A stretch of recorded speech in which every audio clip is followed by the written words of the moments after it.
I remember once sitting on top of the load back in Sweden after we had loaded the scripture in, and I was getting a little bit nervous when I looked at all this literature that was going to be taken to Romania, and so I felt overwhelmed.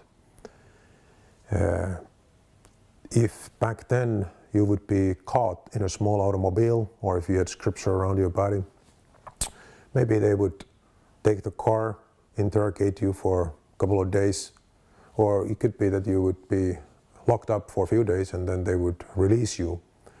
I know one brother who got caught in Czechoslovakia. He had a month. Another one in Yugoslavia had a month with small systems. But I think with the truck, they would have looked at it more as doing it professionally, and they would have understood that there must be a business company behind it, an organization, and so that was, I think the risk was, in this sense, bigger for a longer sentence. I don't know how many years they would have kept us. Maybe they would have given 2-3 years, and after you serve half of it, they would have released you. But in some ways, it was better not to think about it too much. But of course, it was a reality, and I don't know whether I would have survived if I would have been put in prison. Because? Those conditions were very, very difficult. People in those prisons suffered. Maybe they would have treated us as Westerners differently. But when I have read books and I have heard testimonies of the men who were in prisons for many years, humanly speaking, I feel I would have not survived. When I think of the people in Romania, in their little houses in the basement, if they had 1,000 kilos of Bibles hidden, they knew every single day that if somebody comes in to inspect that house, these people would be taken to prison. Maybe they would take the house, but definitely there would be very, very serious consequences for them if they were exposed.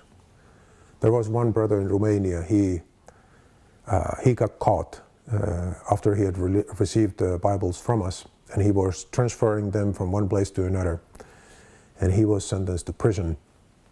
And after he was released from prison, he sent a letter or message to our leader, and he said that if I had to do it again, I would do it again.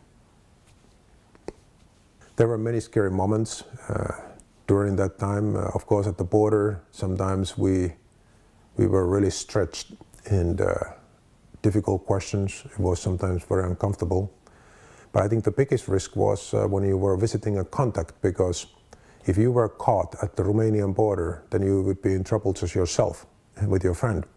But if you were caught in country while visiting the believers, then they would have the consequences, and I think that was even more dangerous. And I had such a situation in Romania once where it was very close. On this trip, I was driving a camper, and I had about 1,000 kilos of books, and I came to a city of Sibiu, and I made all the mistakes. That night, we were supposed to go so that we memorized the address. You couldn't bring notes with you. And I was supposed to leave the car at this field station and then walk under the bridge. And then after the bridge, first street right, and the first house was our contact. I was supposed to go there and ask then during the night at what time can we come, or can we come? Maybe the neighbor would have started to watch, or Securitate did something. And so as I was coming, I came to this field station, and I was about to turn there and park the van that my friend would stay there and look after the vehicle.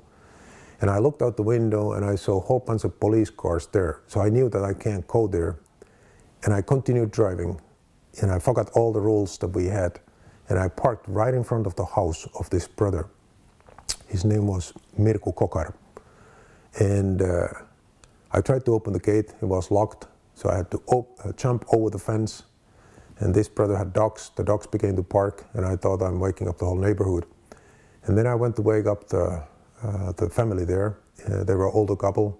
First the wife came to the door and invited me in. And in a ladies' some kind of cream, cosmetic thing, container. Inside was a small piece of paper, which I gave to this brother as a message. And from this coded message, he knew that what I am about. So I gave it to him, and I remember he asked me then that, where are the Bibles and when would you come? And I pointed and I said that they're right in front of our house. And he went completely pale. And so we went outside, opened the gate, we pushed his old Dacia automobile to the end of the yard, and then we drove the van in, and we closed the gates. And the gates were very high. And we were standing between my van and the gate, and there was maybe 1 meter space. And then Mirko went like this, and he said that to be quiet for a moment. And maybe, I don't know, 20, 30 seconds, I could see over the fence 3 officers' hats when 3 officers walked by. And when they had gone by, then Mirko motioned that we can begin to unload. And that was very close. That was so close that oftentimes afterwards I thought that my work could have ended that night. And what would have happened to Mirko, that would have been really terrible. I made big mistakes that night. I always prayed that, God, please help us to get this one more load through the border. But the way he answered, he knocked down the wall.